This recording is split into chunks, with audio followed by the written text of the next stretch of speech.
We say thinking is great, or rather we imply that thinking is great.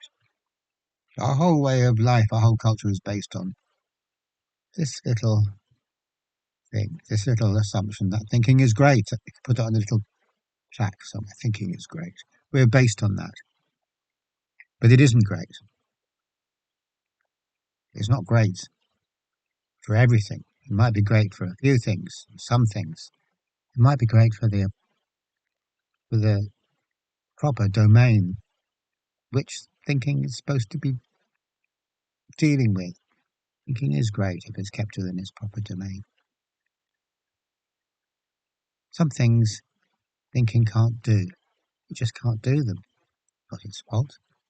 It was never meant to do these things, and it's absurd to presume that it could. So the fault is all on our side, really, for presuming that thinking is what it isn't and can do, but it can't.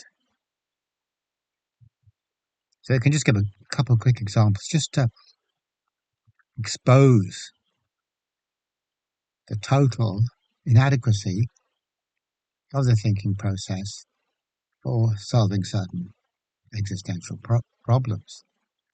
So the first one I'm going to talk about is something that's sometimes called temporal dysfunction. Temporal dysfunction is a really stupid term, really stupid name. It's daft, but I'm going to carry on using it just because for the time being. So temporal dysfunction is when we can't make a good job of getting through the day, and we have huge chunks of time that we can't make use of, and the time actually becomes a form of suffering for us because we can't get through it. It's a big, huge block of time, and we don't have the wherewithal to get through it. It overwhelms us. The thought of all that time overwhelms us. We don't have whatever we don't have whatever ability everyone else has just to kind of plot our way through it without any great anguish. Now, one reason temporal dysfunction isn't a great term, and there's lots of reasons why it isn't, but one reason is because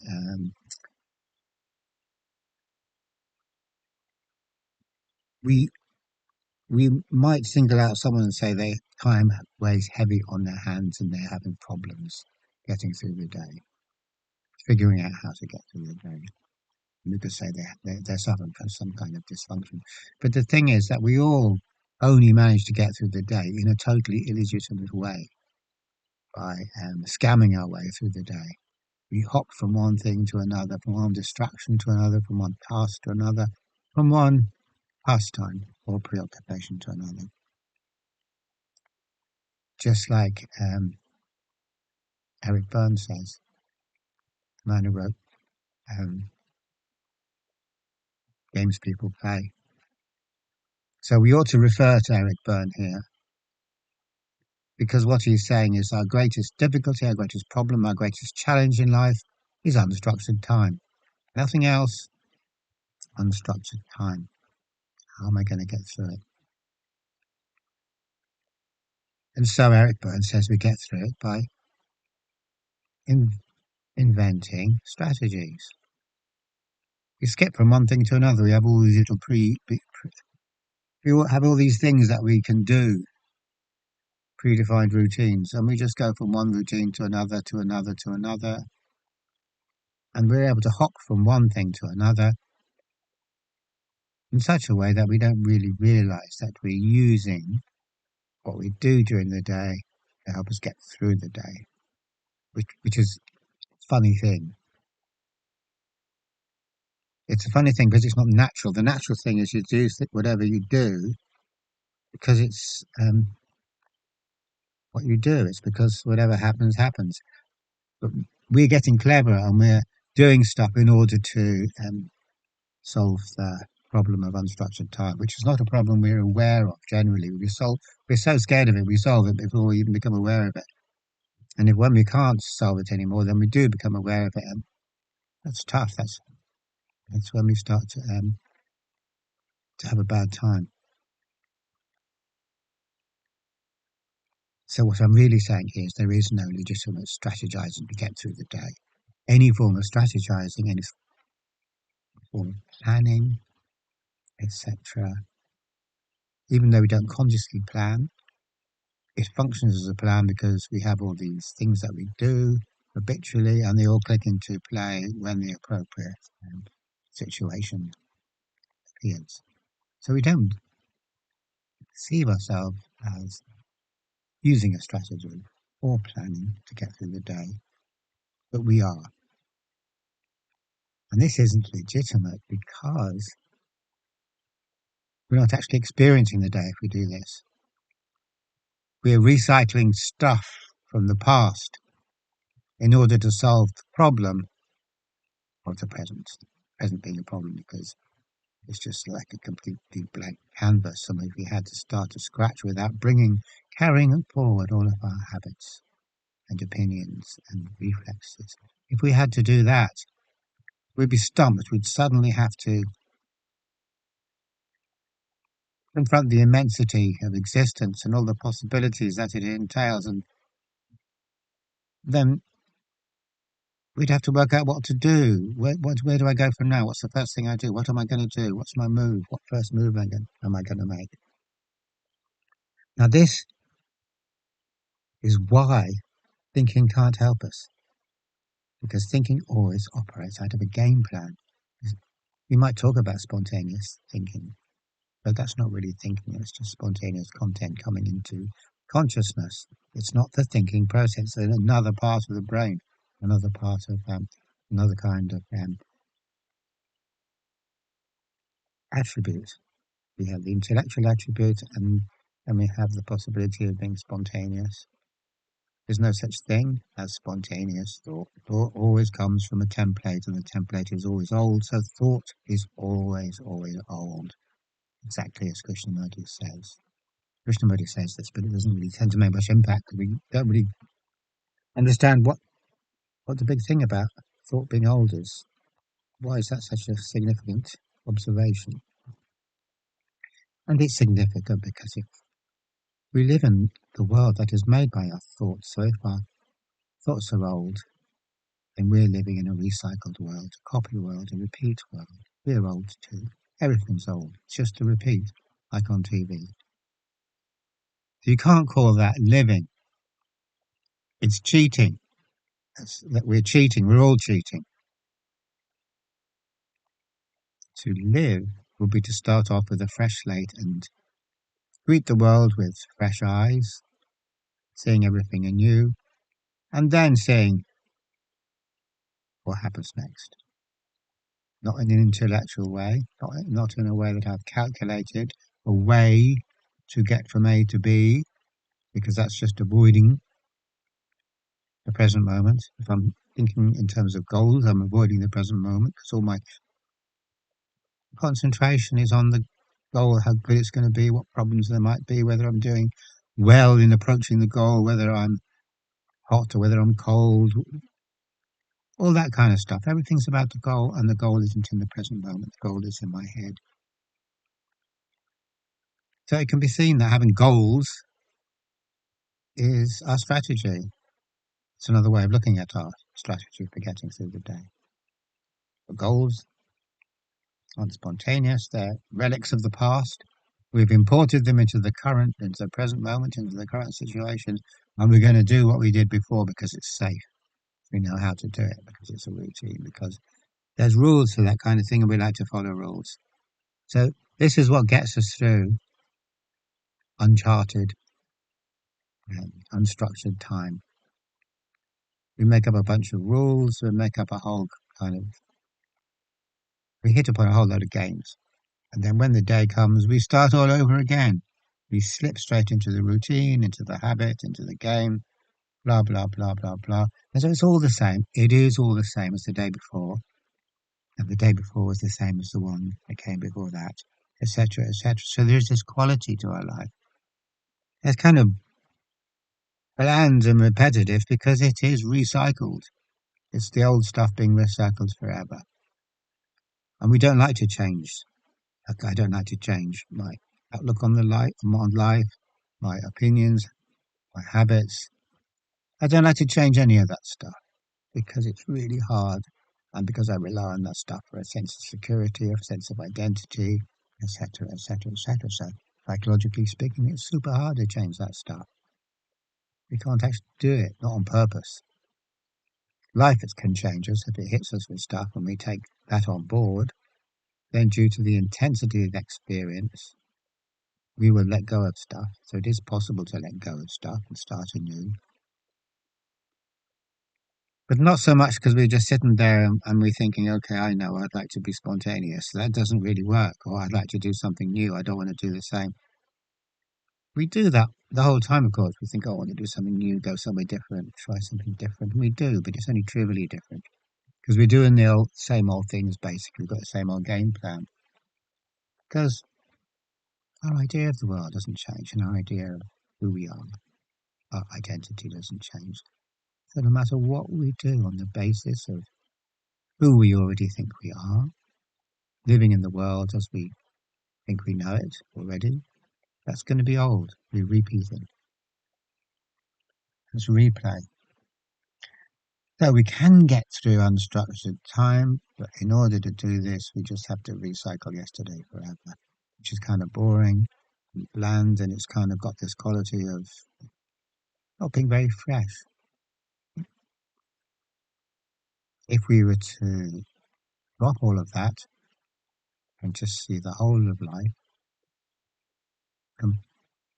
completely fresh, then that would be living.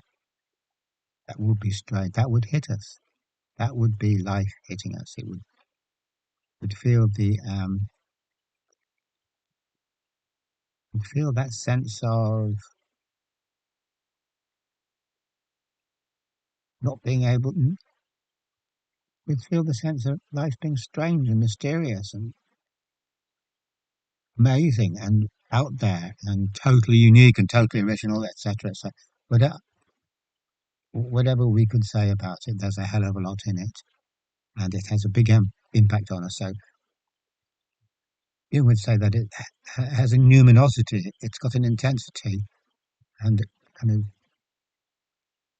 that's powerful enough to actually change how we see ourselves and how we see the world. It's super powerful content because it isn't part of our habitual world. It isn't coming out of our thoughts. We're actually allowing reality to come up all by itself.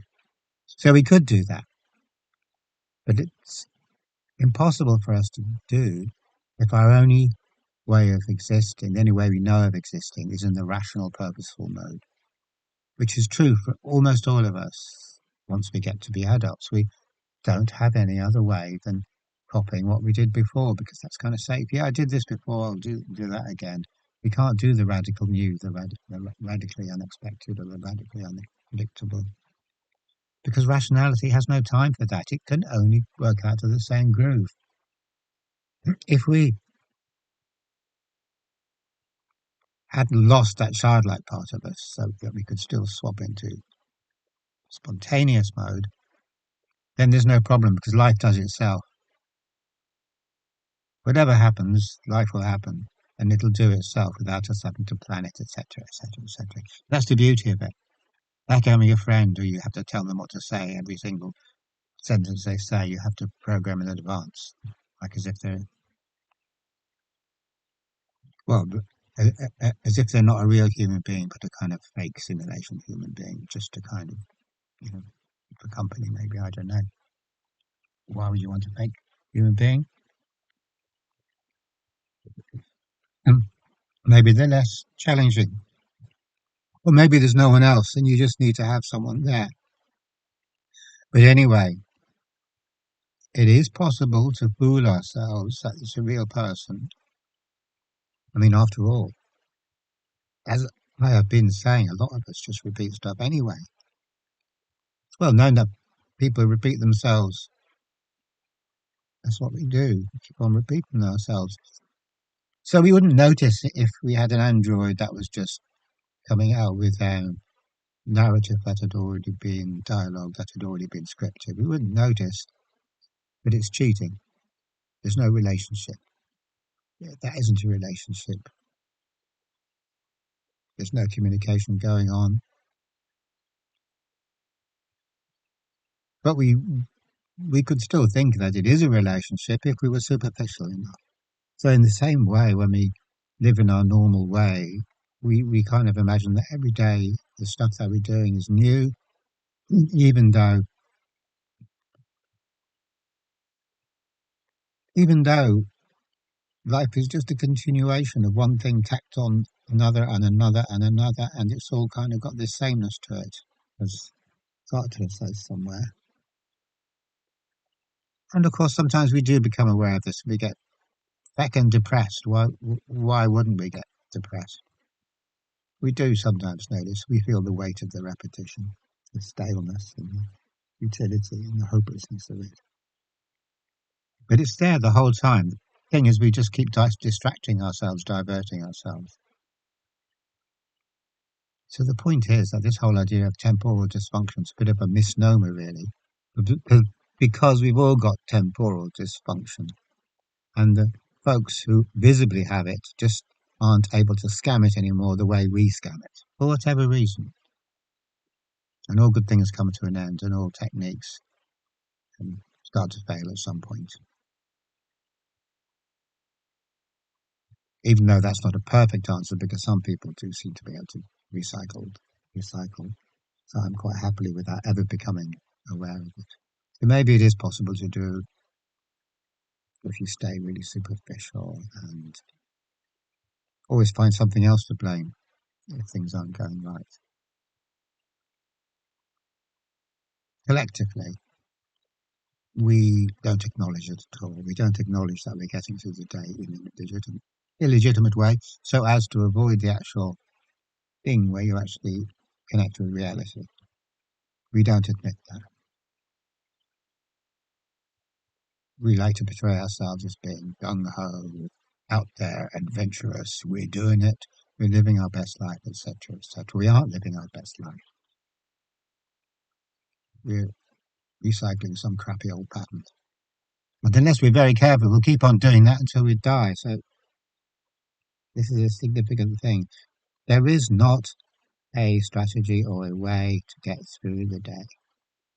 If you try to get through the day by a strategy, you'll find yourself embroiled in a nightmare because it's just too big. The day is too big to kind of for us to cheat our way around it.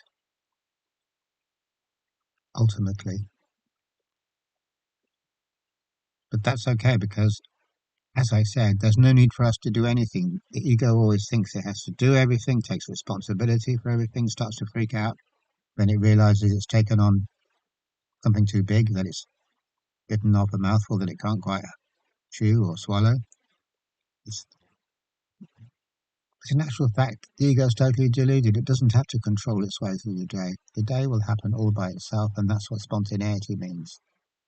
We will happen all by ourselves. Life will happen all by itself, and there's no need for strategizing. But we've turned our back on that particular option in this particular point in human evolution or devolution, whatever we could call it.